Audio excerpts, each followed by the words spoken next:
I had plenty of opportunity, for Fosca joined us for dinner almost every night after that. The atmosphere around the table changed, though not in the way I had expected it to. My regiment was somewhat more polite, their cynicism a tad restrained, but their overall demeanour was still relaxed and informal in her presence. Fosca, for her part, related to the men in a jovial but dignified manner. Of course, nothing but small talk ensued. Still, it was all surprisingly congenial. I must admit, Gianni, I simply do not understand the appeal of backgammon to you. It seems to me a glorified game of snakes and ladders. A child of 7 or 8, given enough sheer dumb luck, is a match for the most seasoned expert. That is only true in the short term, but not in the long run. Certainly not under tournament conditions. I have seen rank beginners defeat champions in single games. I have even seen it happen in 3- and 5-point matches. But the odds of a novice beating an expert in an 11-point match are so small as to be almost non-existent. It is ultimately a game of skill. The more skill you have, the more likely you are to win. I rather think it is more a game of luck management. You cannot control the outcome of the dice, but you can calculate the odds of favourable numbers and position your pieces in such a way as to accommodate several different strategies. One can also position them in such a way as to limit your opponent's options, compelling them to take dangerous risks in order to proceed. It can be a stimulating pastime, but personally I prefer chess. There is a certain purity to a game where nothing's left to chance. What do you think, Captain Farina? I'm a billiards man myself. As you say, Signora, there is a certain purity to it. But it is a livelier affair than chess, and does not take as much time to play really well. Purity bores me. The thrill of the card table, that is for me. The element of subterfuge. You don't get that in these games where everything is laid out before you for everyone to see. With cards, the social component is an important part of the game itself, not simply a side effect. Good evening, Doctor. Good evening, Signora. I checked the mail on my way over here. I have some letters. Lieutenant Piastra, one for you. Thank you, Doctor. And one for you, Major Blear. Doctor? And you, Captain Farina. My thanks. I can smell the perfume on that envelope from here. I'd say the captain has a sweetheart. Ooh.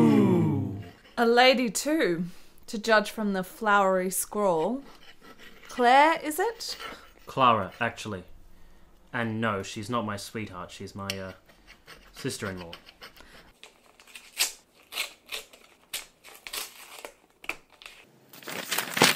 Dearest Giorgio, I received your last letter 2 weeks ago. I apologise for not getting back to you sooner than this, but I wanted to be absolutely sure that I was unobserved when writing to you.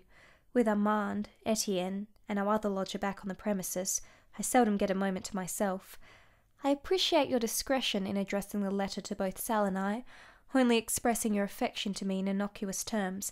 I hope it was not too much of a strain for you. Outwardly, in the presence of my husband and son, I affected an air of indifference to your correspondence, but inwardly I struggled not to weep at your present circumstances. Poor Giorgio, exiled to a barren wasteland, assigned the most tedious duties, starved of affectionate human company. And that poor woman! I shudder to think what she has endured to be reduced to such a state. Please be kind to her, Giorgio.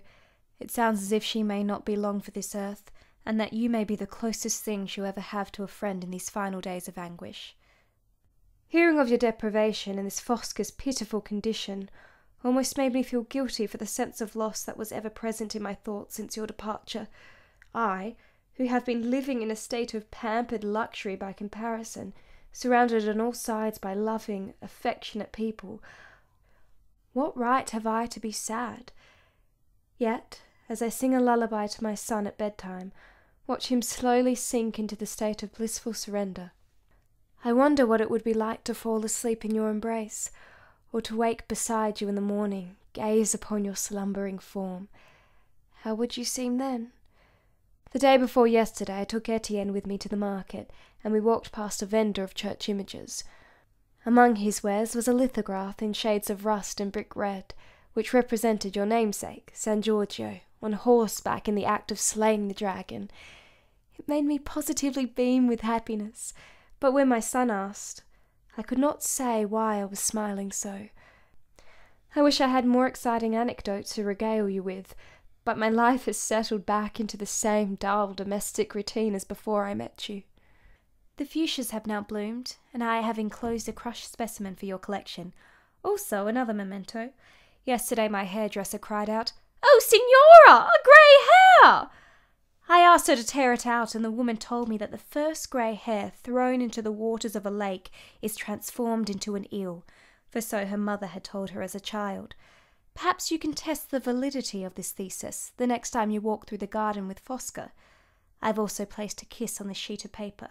I will not tell you where. I trust you will know where to find it. In your next letter you can tell me where my lips touched. Do not forget, I hold you to this test. And now I must away. Thinking of you always with love, Clara. Is something the matter, Captain? I looked at her cadaverous face. Her eyes lit up with concern for me, and a terribly deceitful plan of escape formed in my mind. Yes. What is it? My brother, in Milan, he has been taken gravely ill.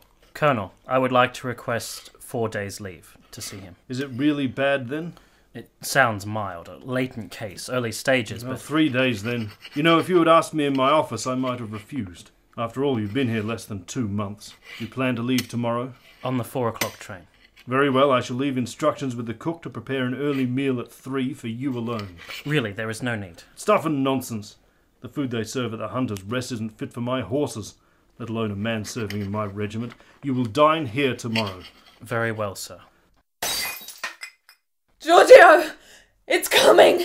But I must... My window... Manoeuvres I'll miss... How the brother away! Away! Away! Right, the train! I must...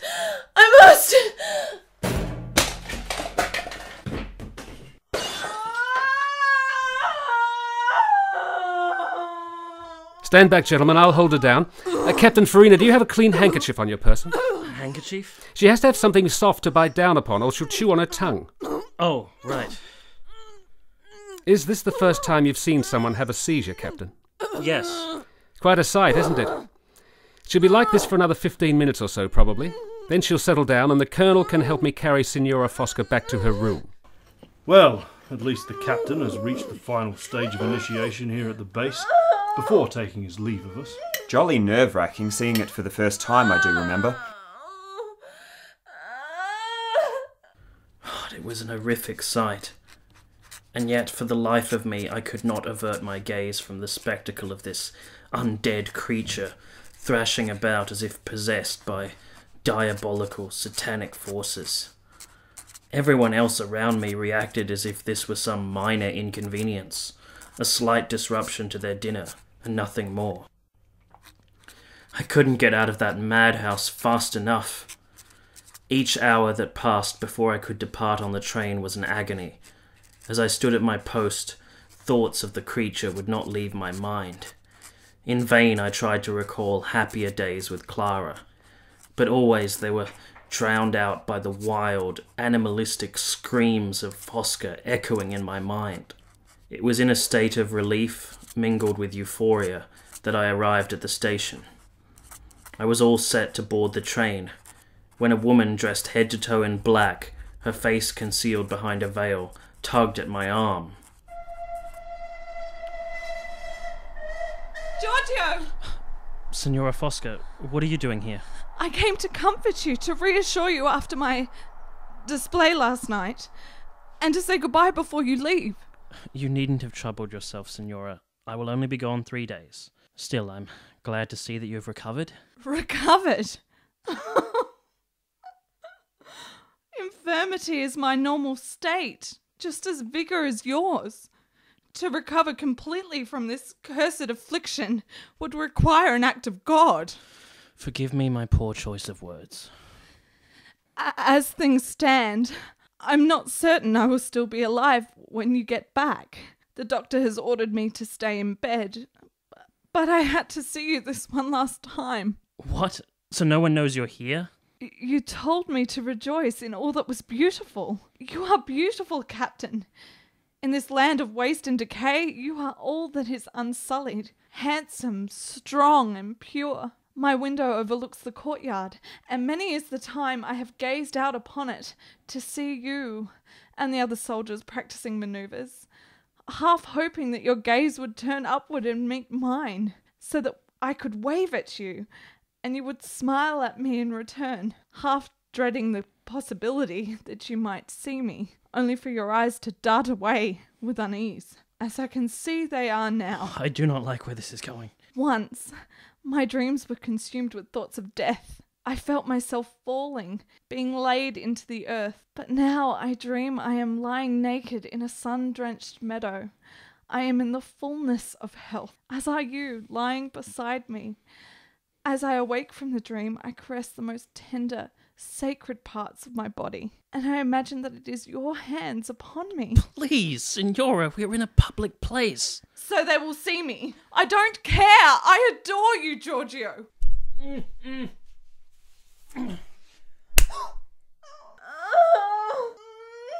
Damn it, get a hold of yourself, woman. I'm sorry. I'm so sorry, Captain. But please have pity on me. I have known so little of love in my life. No one has taught me to love gracefully. I know how I horrify you. I know that I am not fit to be loved by a man such as you, except perhaps as any master loves a wounded animal, a dog. I know that my desires are absurd, monstrous, but the knowing does not stop the hunger that gnaws at my very soul. I had to taste your sweet lips before I go. I had to. You're making a spectacle of yourself. Get up off the ground. Stop clawing at my leg. I can't get up on my own. You'll have to take my hand. No. You walked all the way here from the barracks. You can bloody well get up by yourself. I'm sorry. I'm sorry. I'm so sorry. I've got to be going.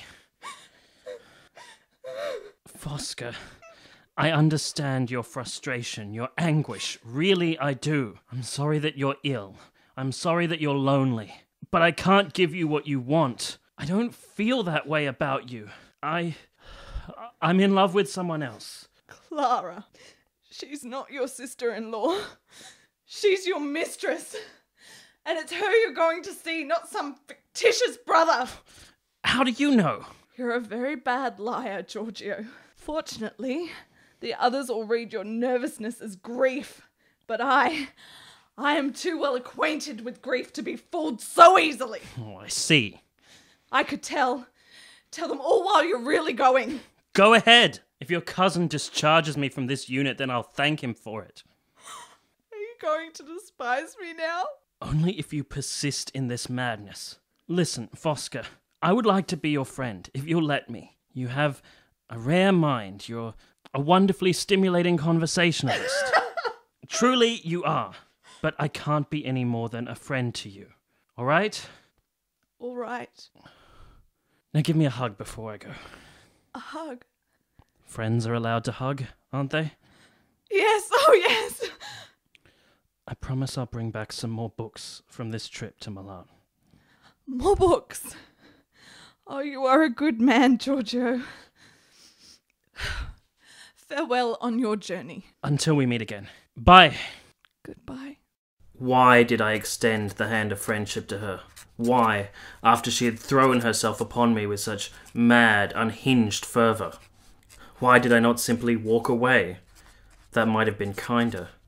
As I took my seat on the train, a dizzying whirlwind of conflicting emotions raged within me. Anger, pity, fear, sadness, disgust, affection. Yes, you read that correctly. I used the word affection. That was certainly mixed up in there somewhere. This woman barely knew me. And yet, once I'd calmed down, thought about it a while, I could see how she'd reached this desperate state. Had I unconsciously encouraged her infatuation? I had grown fond of her presence at the dinner table. When she sat beside me, I would smile, and throughout the evening I would listen to her with rapt attention. Fosca would frequently astound me with the depth of her knowledge on certain topics. It was amazing how quickly I got accustomed to her carnival freak show appearance. But partly because of this, she was still the most interesting thing I'd encountered since being assigned to this singularly uninspiring outpost. Simply to relieve the boredom of my new existence, I had sought out her company in my spare time. All those walks by the lake, where I would extend my arm to her, and we would skim stones or engage in idle chatter about the nuances of literature and the history of the region. Though the doctor and the colonel would join us on these little excursions, and sometimes Major Blear would come along too, they were often so wrapped up in some conversation of their own that it felt as if Fosca and I were alone, isolated from the group, taking in the sights together. And oh, how I loved to hear her laugh, though her chuckles reminded me of a toad's dying gasps. Just to see a smile upon that face, so marked by misery, typically so sombre and downcast, to be the cause of that smile. It filled me with warmth and also a foolish sense of pride that I could get to her. Besides, it seemed as if no one else could be bothered making the effort to lighten her spirits. The doctor was a good man, agreeable, I suppose, but he was a professional, doing his duty, nothing more.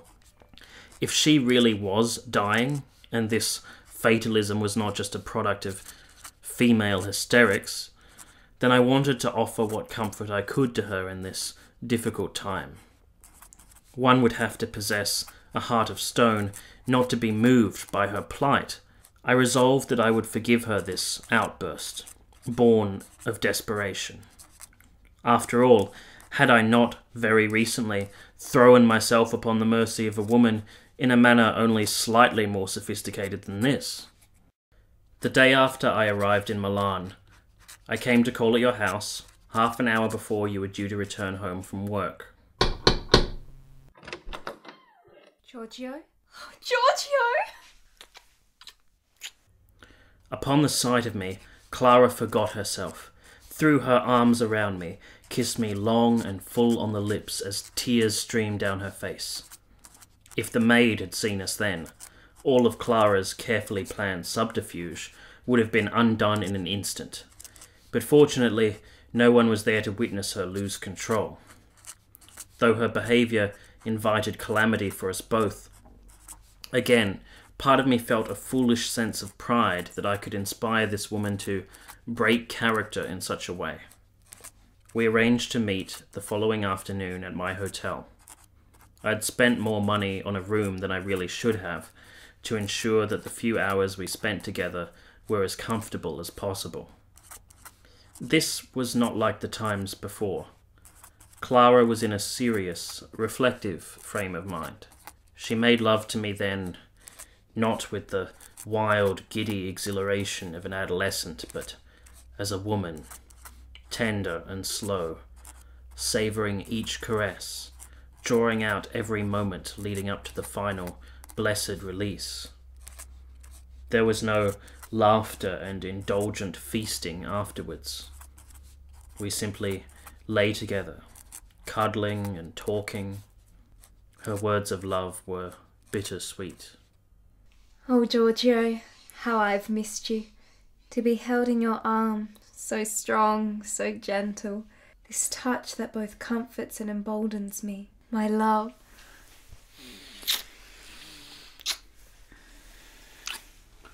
Did you miss me too? Of course I did. I would have said so in my letters, but I didn't want to say anything compromising to you, in case your husband discovered them. You were right to be discreet. I wish that I could have written to you more often. I would have written to you daily if I had thought I could do so without being discovered. I know. It's all right. Tell me, when you were in exile, did you find my kiss? On your letter, you mean? Yes. I held the paper up to the light and I saw it there, underneath the second A of your name. Yes, very good. Did you notice the stain in the top right corner? I did, but I thought nothing of it at the time. Is there a story behind that? When I wrote that letter to you, I woke very early in the morning, well before the break of dawn. The entire household was asleep.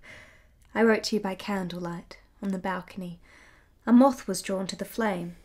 Though I must have swatted at it 1,000 times with my hand, it was too quick for me. It flew into the fire and fell upon the paper with a burnt wing.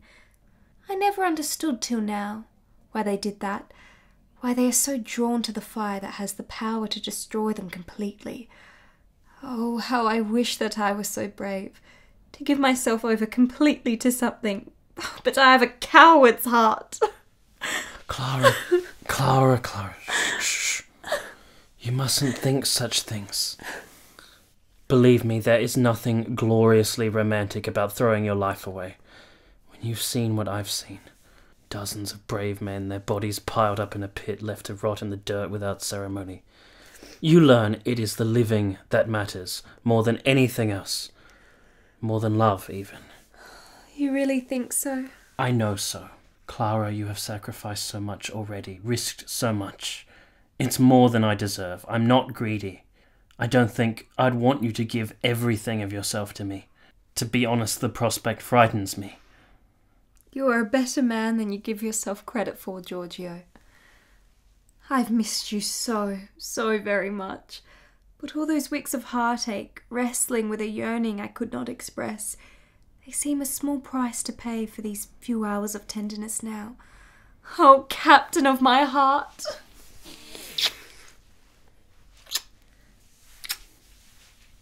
I love you. I love you too. Do you want a drink? I brought some wine and some cognac. That would be lovely, darling, but I can't risk coming home with alcohol on my breath. It might arouse suspicions. You should ring for them to send up some coffee. All right. What did you tell them anyway? Why are you out this afternoon? I told them that I was going to the library to donate some old books I had no interest in revisiting. The lie was more effective, I believe, because it contained an element of truth. Look in the statue I brought with me. These volumes should keep you amused, or perhaps you could lend them to Signora Fosca. They might be a comfort to her. Oh my lord, these look brand new. They can't be a year old, if that. Are you certain they won't be missed? I dare say they will be, but the two of you have greater need of them than I. I had not told Clara of Fosca's clumsy, pathetic attempt at seduction. Yet she referred to the two of us. Did she suspect something? Or was she just being charitable, including Fosca in her thoughts like this? I did not press her for more information on this matter, perhaps because I was afraid of what her answer would be. Our parting was truly the sweetest of sorrows. When I returned to the barracks, Fosca was looking visibly the worse for wear. Though the pallor and thinness of her face were such that they could not possibly have increased, her eyes, the only beauty her face possessed, were reddened, as if from excessive drinking or sleepless nights, and a horribly livid circle seemed to enlarge each socket. There was now a dried, flaky texture to her lips, which added another unsightly aspect to her physiognomy, and she was barely able to utter 2 sentences without launching into a coughing fit. At the same time, there was not the slightest disorder in her attire, always elegant and precise. Come in. Giorgio. Come, sit down. Not too close.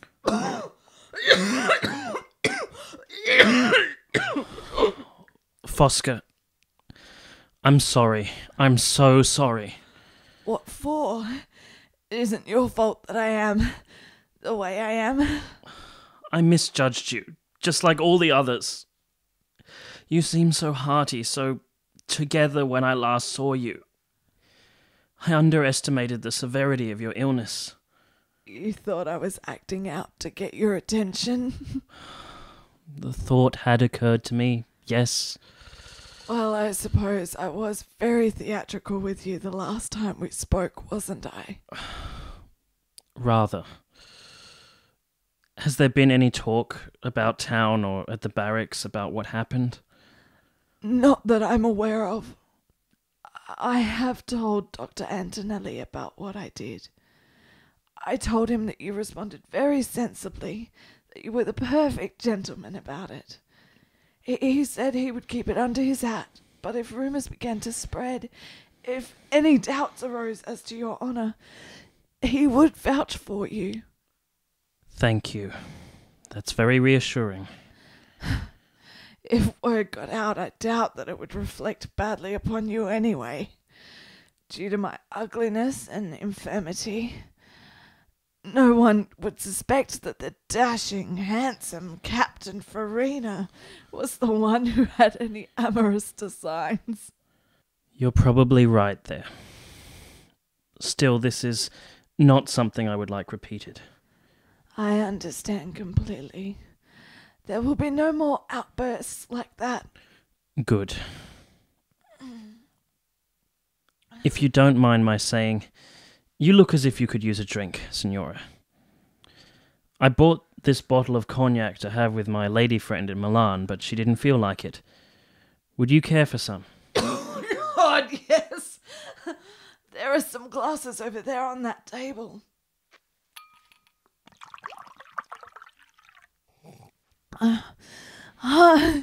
Yes, more. Oh.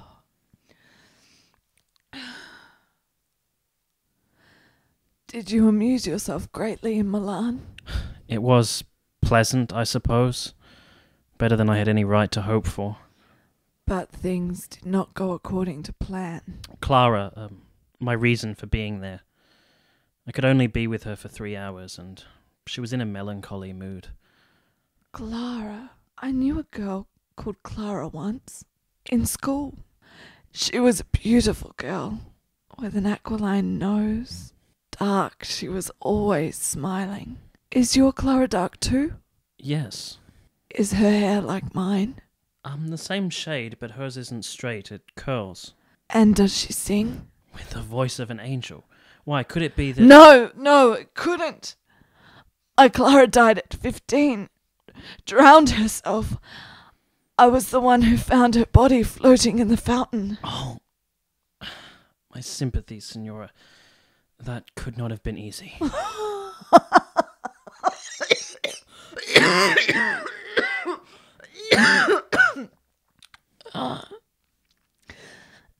Do you love your Clara very much? With all my heart. Will you marry her then? Alas, she is already married. Married? Yes. You see, I'm not quite the pure-hearted Galahad you imagine me to be. It gets worse. She has a young son, and on some level I am sure she still loves her husband. She will return to him eventually. Yet you still want her, knowing how hopeless the situation is for you. Indeed. Perhaps there's something to what you were saying before about love being merely a flytrap for the weak and gullible. Perhaps you're missing out on nothing by being alone, just saving yourself a lot of pointless heartache. You've never met any two people who achieved a lasting, mutually fulfilling union? I don't know many married couples, admittedly. What of your family? My parents just seem to politely tolerate each other.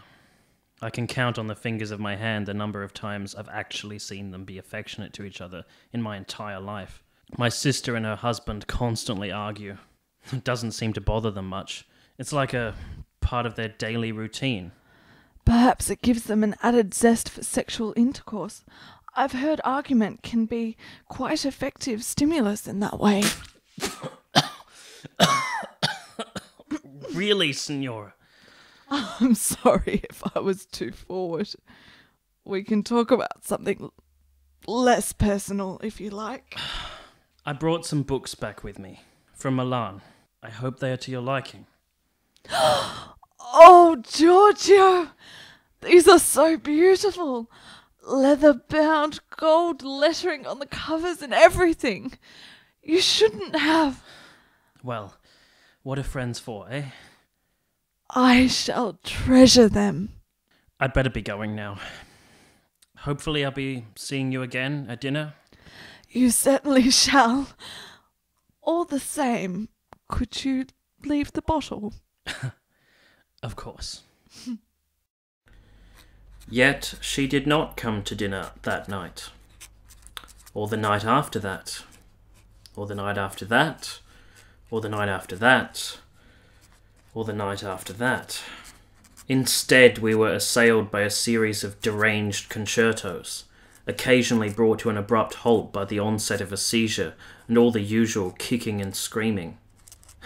These were like no tunes I'd ever heard before.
Before long, the doctor requested that I pay him a visit. Ah, Captain Farina. Thank you for agreeing to see me at this late hour. Would you like a drink? No, thank you. As you wish. How may I be of assistance, sir? This concerns Signora Fosca. Her condition has worsened. Her life hangs by a slender thread. I'm very sorry to hear that, but what can I do? I believe that many of her problems are psychosomatic. Certainly her epilepsy is aggravated by stress and depression. Although the woman obviously does not have a very long life ahead of her, if she remains tranquil, calm, gets plenty of rest, eats sensibly, she could live perhaps another few years. But her heart isn't in it, I'm afraid. She has so little left to live for now. The will to fight is gone. She told me, in confidence, what happened between the two of you. How she swore her love and you politely rejected her. Are you suggesting that I am in some way responsible for the decline in her health? I don't blame you. If I were in your shoes, I would have probably done the same thing. Still, the fact remains that she is starved of affection, devoid of incentives to go on living, and perhaps even some small tokens of kindness on your part would serve to invigorate her will. What exactly do you propose that I should do, Doctor? I have offered my hand in friendship to her. She seemed quite accepting of that proposal. She said she accepted it, but did she really? In her heart? In the grip of a seizure, she will sometimes call out your name. Well then, should I go to her on my hands and knees and promise till death do us part? Would that somehow make everything all right? I'm not suggesting anything as melodramatic as that. What then? I would suggest that you pay her a visit every day, in her rooms. Talk to her, read to her, bring her soup and blankets. Be the best friend you have ever been to anyone. I doubt that her cousin would approve of me, a mere captain, seeing her quite so often. If I explain the way things stand to the Colonel, he will allow it. The man trusts my word as if it were holy writ. But what will my colleagues think? Do you really give a damn, one way or the other, what your fellow officers think? I suspect that beneath all your facile politeness, you hold them in contempt. You go too far, Doctor. That's just the kind of tactless remark I'd expect from Signora Fosca. Forgive me. That was low. What if this doesn't work? What if it actually makes her worse? Have you considered that? I just don't know what else to do, Captain. I'm at my wit's end here. Very well. And Doctor... Yes? I think I'll have that drink now.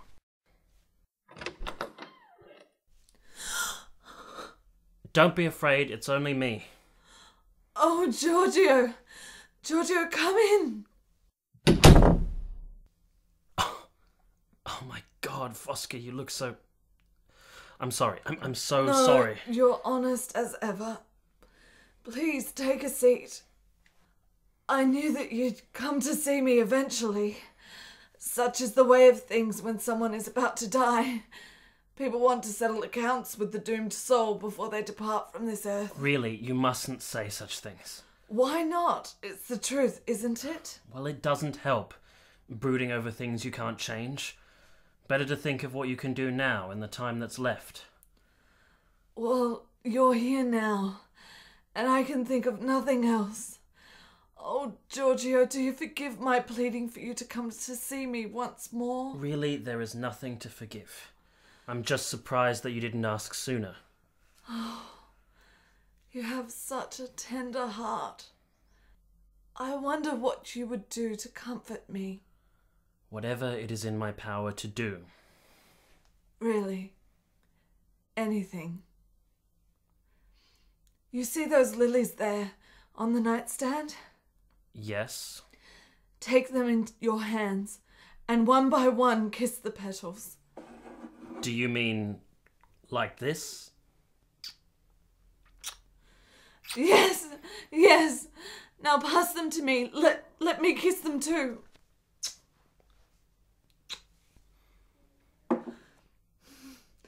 Now lie to me. Tell me that you love me.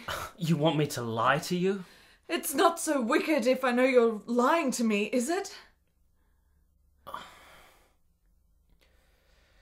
I love you, Fosca. Oh, Giorgio, say my name again. Fosca. Say Fosca and Giorgio. Fosca and Giorgio. Now kiss me. Please, Giorgio.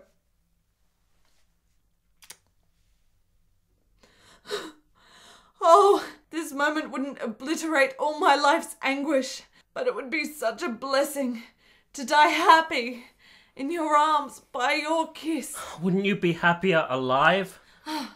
But would you feel anything for me if I was alive? Truly alive? Well, No. Don't say it. Wait. Say it. Say it now. Yes. If you weren't ill, I would still be moved by all your attention.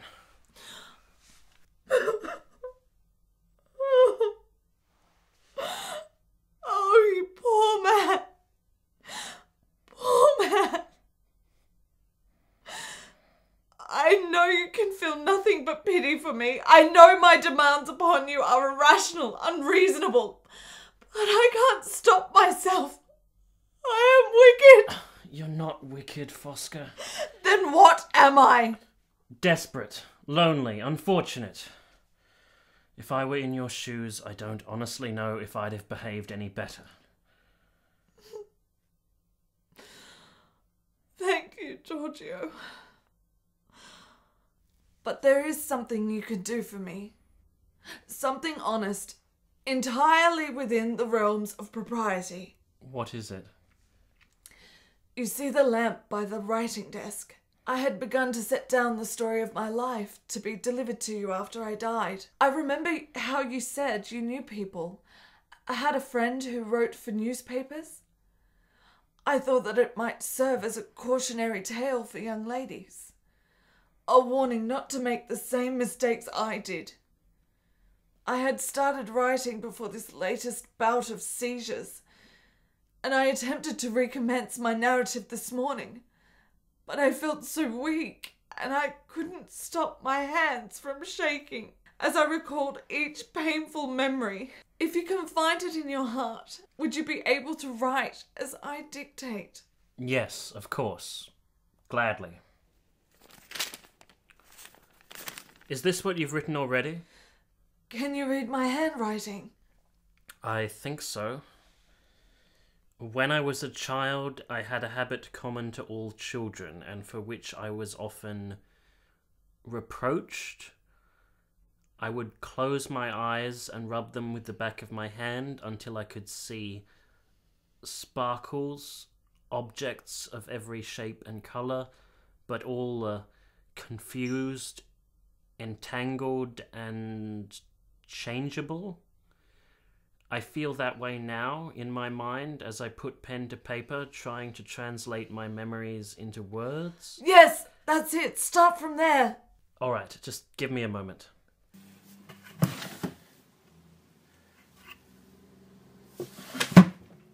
All right, ready. You can begin now. I was born with this sickness, this need to show fondness to all about me. I can't recall a period in my life when I did not love something with a potency that consumed all self-awareness and dignity. Most children grow fond of their first objects they possess, which have the appearance of life, but I never loved dolls. I had no interest in that which was not alive. At a very young age, I developed an affectionate curiosity for plants. I would uproot violets, hyacinths, primroses, and transplant them into a pot, so that I might touch them, examine their roots, carefully watch them grow and bloom. When they died, I would preserve the dried stems. At age 7, I had a tomcat and a parrot. I could not say which I loved more. Then one day, the tomcat ate the parrot, and my mind rebelled at the thought that one of these creatures I loved was lost, and the other I was now obliged to hate. My body was racked with violent seizures on and off for 2 weeks after that. Nature had endowed me not only with a sensitive heart, but with an infirm, nervous, irritable constitution. The attachment I felt for other children, for family, caused me similar torment. I expected more affection from them than was natural. Any moment of waned enthusiasm or contrariness in my company would trigger an overwhelming sensation of anxiety that would send shivers through me.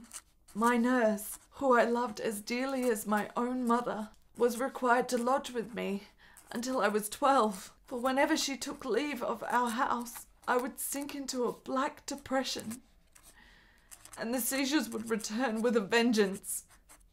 At 13, I was sent to a girls' boarding school, and there I grew deeply enamoured of a classmate. It was my first true romantic passion, tenacious and obstinate.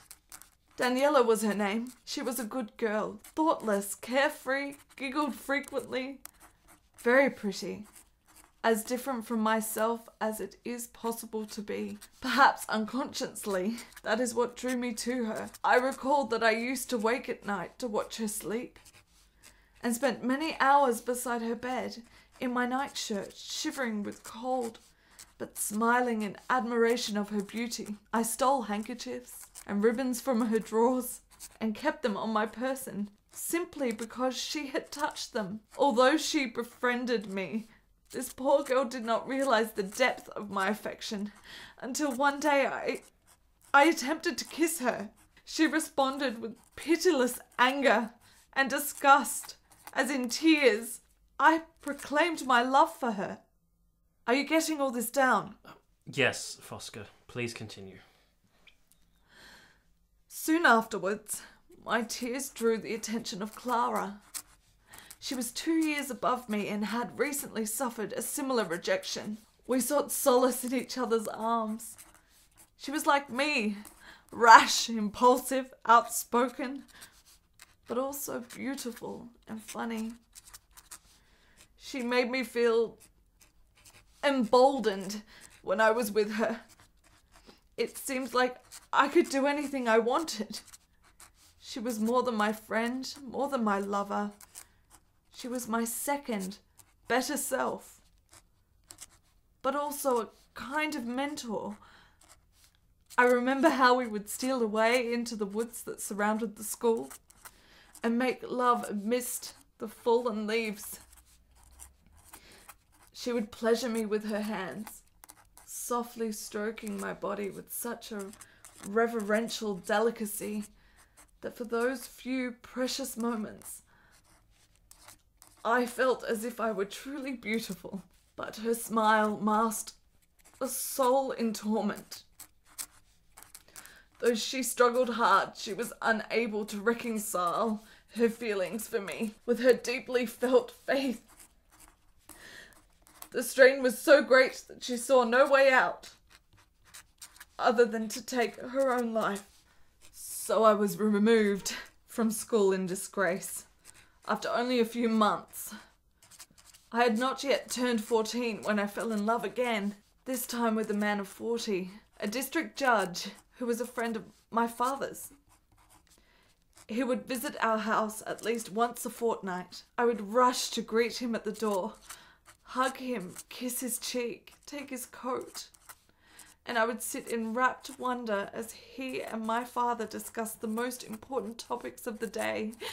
I mustered up the courage to write him a long letter in which I told him what a good, hard-working, loyal wife I would make for a man in his position. If he could only wait 3 more years. He showed it to my parents. My father laughed at what I had written, but my mother saw that it contained the seed of a serious passion and informed him he was no longer welcome at our house. I never saw him again. These experiences hardened my heart. For the next 2 years, I absorbed myself completely in study and in prayer. I contemplated renouncing earthly love altogether and giving myself completely to the service of God. One day I went to visit a convent that stood a short distance from the city, isolated upon a hill, quiet, solitary and serene. From that height, the entire countryside was visible, all of nature's beauty laid bare, all of man's ugliness rendered indistinct by distance. I picked a daisy, plucked off its petals one by one. I will not. The last one was an I will. The following morning, I told my mother that I wanted to take holy orders. She broke down in tears, begged and pleaded with me not to abandon my family. Oh, my poor mother. What a strangely naive creature she was. Her affection blinded her to my defects, her most cherished delusion being that I was beautiful. Even the ravages of my illness in later years were powerless to correct her belief that I was some prodigy of loveliness. Was it because I was an only child? Because 3 miscarriages had preceded my own birth? Or did she recognize the importance of beauty to a woman's life? And seeing my deficiency of physical charm, sought to instill in me a confidence that would prove attractive to a certain discriminating intellectual male. I find it almost impossible to adequately convey in words what beauty really means to a woman, since we live only to be loved and are only likely to be loved on the condition that we are lovely. An ugly woman's condition is one of abject despair and isolation, forever dependent on the charity of family. A man, even if unpleasant to look at, can command respect from his peers in a myriad of ways. He can lead a life that is self-sufficient, but a woman cannot aim for any transcendent experience higher than that of matrimony and motherhood. Shortly after my mother had convinced me not to give up hope of inspiring affection in another human being, I met the man who was to become my husband.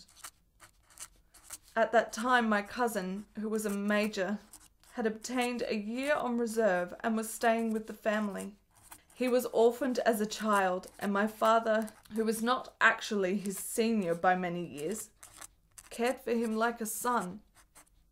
They were serious men, with a passion for political discussions, and despite the limitations that propriety placed upon my sex, they welcomed my presence at the table. One day my cousin invited a handsome young man to dine with us. Introduced him to my father as Count Ludovico, an emigrant from Vienna. My cousin said that he had met the Count a few days earlier in the reading room of his club, related the political persecutions that had obliged him to flee his homeland, and intimated that he would likely be staying several months in our fair city. He was tall, well-built. His speech had a convincing air of aristocratic refinement. He was such amiable company that my family urged him to visit us on a regular basis, where he would draw me into conversation about the literature I admired and compliment me on my skill at the piano. I was so grateful to be noticed, so full of stupefied joy. What followed was a courtship, straight from the pages of a fairy tale romance. One morning I walked out upon my balcony and saw him gazing up at me from the street. He tossed me a bouquet of flowers, and a card hidden amongst the stems contained the 3 words I longed to hear more than any others in the world.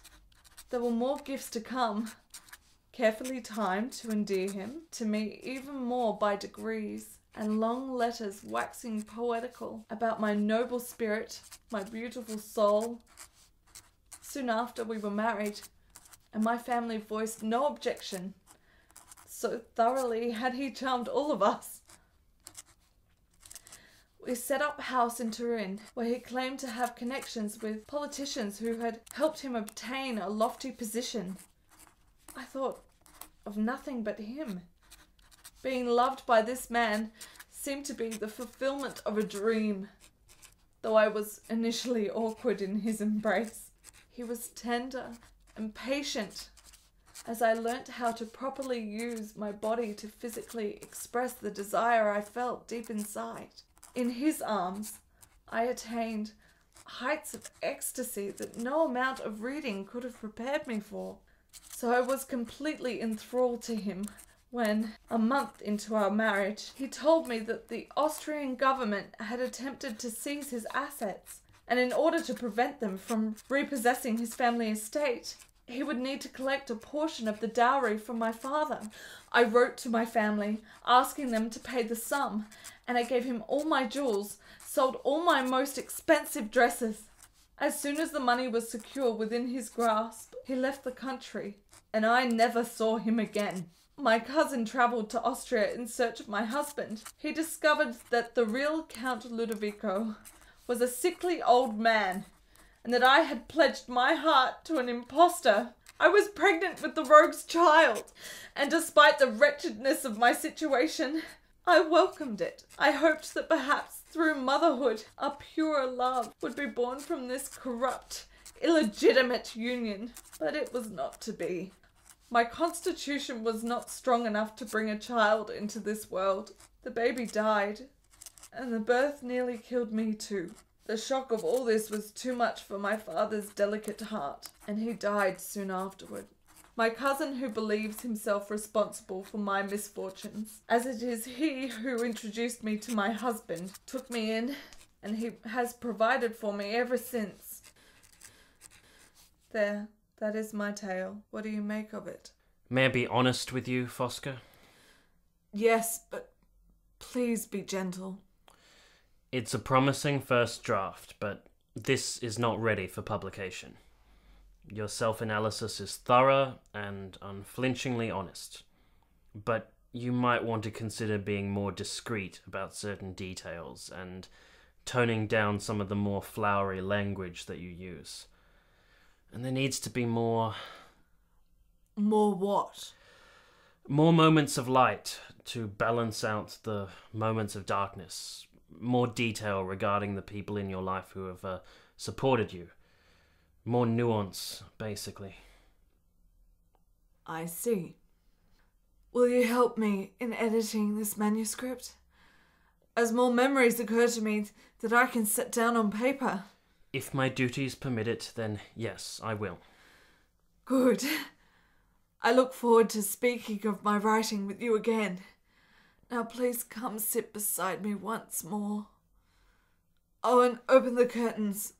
The dawn will be breaking soon. I aim to please. Oh, what a beautiful sky. The night's just started to bleed, but you can still see a few stars faintly at the top. Giorgio, do you believe that there are other worlds? Yes, without a doubt. And shall we visit them one day? Possibly. There's this French author named Jules Verne. Have you heard of him? No, I can't say I have. Why? He wrote a book a couple of years ago called De la Terre à la Lune. It concerns a journey from the Earth to the Moon. I mean, what he describes is impossible, of course, but the way he wrote it, it made me think that something like that could be possible one of these days. I should be going soon. Please stay for the sunrise. I'm afraid if I do, one of the servants will see me leaving, or perhaps your cousin will.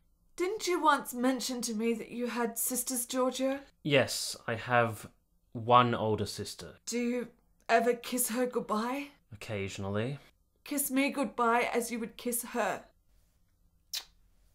I don't want you to be unhappy for my sake. I promise I won't make any more romantic overtures. But Giorgio, can there be some affection between us? Can I hope for that? A pure brotherly affection. Do you want me to be honest with you now? Yes. I would like for that to be so, but that rather depends upon your cousin. If he got the wrong impression, then I could lose my position. But if it was entirely up to you? If it were entirely up to me, then yes. The answer's yes. Oh, thank you, Giorgio. What's happening, Fosca? It's this moment. The emotion is too much for me. I feel a seizure coming upon me. I won't be able to control the noises I make. Go! Don't see me! Go now, Giorgio! As I fled from the sight of Fosca, I cursed the bitch's name under my breath. Her perverse, unnatural desires disgusted me. So did her maudlin sentimentality and self-pity. At the same time, tears welled in my eyes, and I couldn't stop myself from weeping at her misfortune. The woman's life had been one calamity after another. It was almost comical. Everyone she ever loved had rejected her, leaving her soul as broken and defective as her body. Though I was aware of how she had manipulated me, the emotional blackmail she had used to draw me in, I could not hate a creature so desperate as this.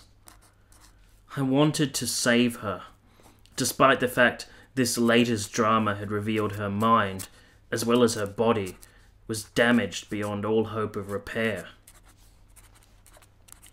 At that moment, I knew that my life was bound to hers, till death do us part, though not in the way she would have wanted. I was not the handsome Prince Charming who would steal into her tower, cure her affliction with a kiss, sweep her off her feet, and take her with me on my white steed riding off into the sunset. Oh no. But I could at least be the one love of her life who didn't die or walk away, the one who cared enough for her well-being to stay and provide her some measure of comfort, even if I could not respond to her as a lover. This was not really so much to ask, and to do anything less struck me as cruel, monstrous. In all my life, no one had ever opened their heart to me as Fosca had done. I owed her this much.